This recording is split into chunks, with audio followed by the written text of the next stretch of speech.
This is Charles Dayton. I'm the president of Tribal Strategy. I'm providing a brief overview of our Streamlined Strategy work session.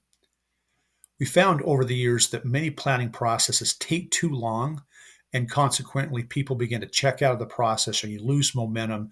And once the plan is completed, it takes weeks or months to actually receive the plan. And so there's really a delay in working towards the implementation of some of the things that could immediately be done to have an impact. So we believe that we can streamline this in a significant way from months to hours and weeks, and we'll demonstrate how this is done. The process consists of three elements: a self assessment, a planning process using a strategy canvas, and translating that into an actionable work plan. So the first process is going through a strategy implementation readiness assessment. This helps the team evaluate how effective are we at developing and implementing good strategy. And so we use a framework that includes things like leadership and culture, strategic thinking, how effective are we strategic planning?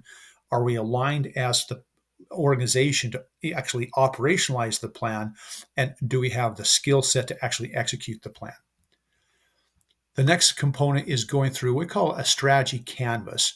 This is a one-page template that includes the essential questions for developing good strategy, as well as identifying how we're going to make sure all the elements are in place to actually implement.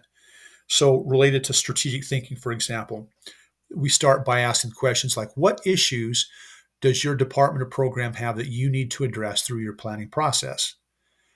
Another question would be, who are your stakeholders and what's important to them? A key purpose of strategic planning is identifying that gap between what is needed by the community and what services are currently being provided.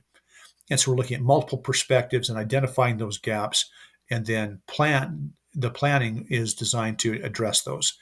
We look at environmental trends that relate to major opportunities or major threats to the organization.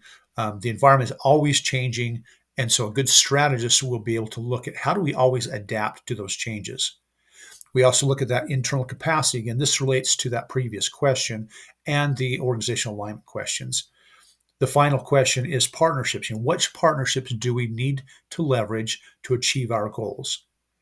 And so we brainstorm those partnerships, we evaluate the extent of the health of those partnerships, and think in terms of specific strategies to address those.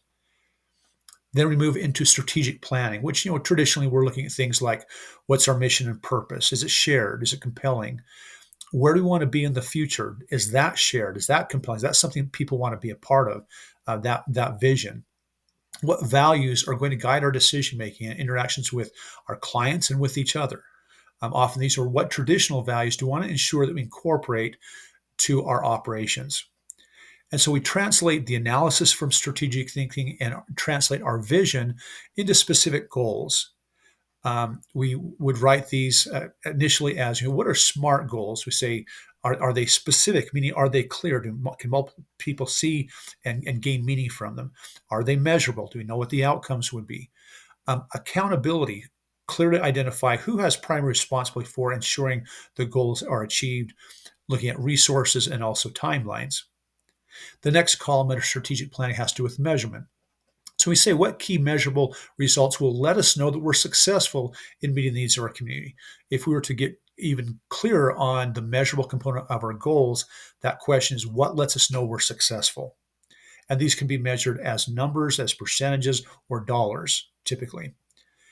We also look at the drivers or the implementation components that have to be in place to accomplish the goals. So these are typically identified as initiatives, projects, and grants. These two would be specific and measurable. Certainly with projects and grants, we have timelines. We want to make sure, when do we need to have these cross the finish line? And we'd identify those and be prepared to enter them into the tribal strategy system. This last section relates to the internal capacity, but it's the question of organizational alignment. How well are we organized as a team, as a department, as a program to actually implement this plan? So we look at things like, do we have the right people in place? How is our structure? Are we organized appropriately to meet the needs of our community? Policies and procedures, are they updated? Are they fair? Are they understood? Do we have processes that need to be addressed? Our information systems, do the right people have the right information to do their jobs? Looking at compliance, and this relates to program evaluation. Are we in compliance to ensure that we have the resources to do what needs to be done? Do we have the skills as a team collectively to achieve these goals, or do we need to bring in other expertise? And then ultimately, what's our work culture? That, the norms, the behaviors, and so forth that we need to develop a high level of service and community. For example, if there's a norm that people don't show up on time or not a high degree of customer service, those are the kind of work culture elements that we need to develop to deliver consistent level of service in a way that meets the needs of our community. So we said the third element relates to translating this into an actionable plan. So this is the action strategy system that we use to document and manage our strategies, our goals, our projects. So for example, if under administration, I want to add a new goal to this. And so the goal is I want to increase X. And the HR department is going to be responsible for that. The resources, I might have a subject matter expert. And I want to do all of this by the third quarter. I can also say, well, what's the status of this? Are we on track? Or is the status relate to a percent of complete? Maybe we're 90% of this. I also want to create work plans. So I'll click on this item and I want to add some tasks. I want to say, what are the next steps? So have task 1, assigned to HR again, have this done next week. What's the task 2? And one of the reasons we're doing this is we write SMART goals because we want clarity about what we're going to do, where we're trying to go, but also we want real clarity about how we're going to get there. And this is where these work plans come in underneath each of these items. If it's a measurable outcome or measurement thing that we're tracking, we can click on the scoreboard, and this will show the performance over time. And so I've identified what's the target, what's the actual, and I can see whether, as I'm implementing these initiatives, these work plans to drive the numbers according to whatever the target is, that I can see whether I'm being successful or not.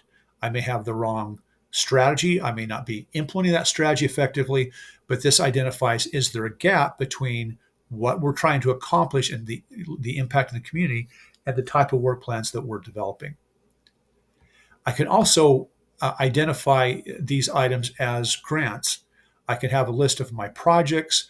I can also list the various grants I have just by assigning them. So if this is a grant, I have my work plan identified, but I also can click on this and go into a details page so that the compliance department, the grant manager, the finance, everyone has access to all of the key elements needed to successfully implement and manage that grant.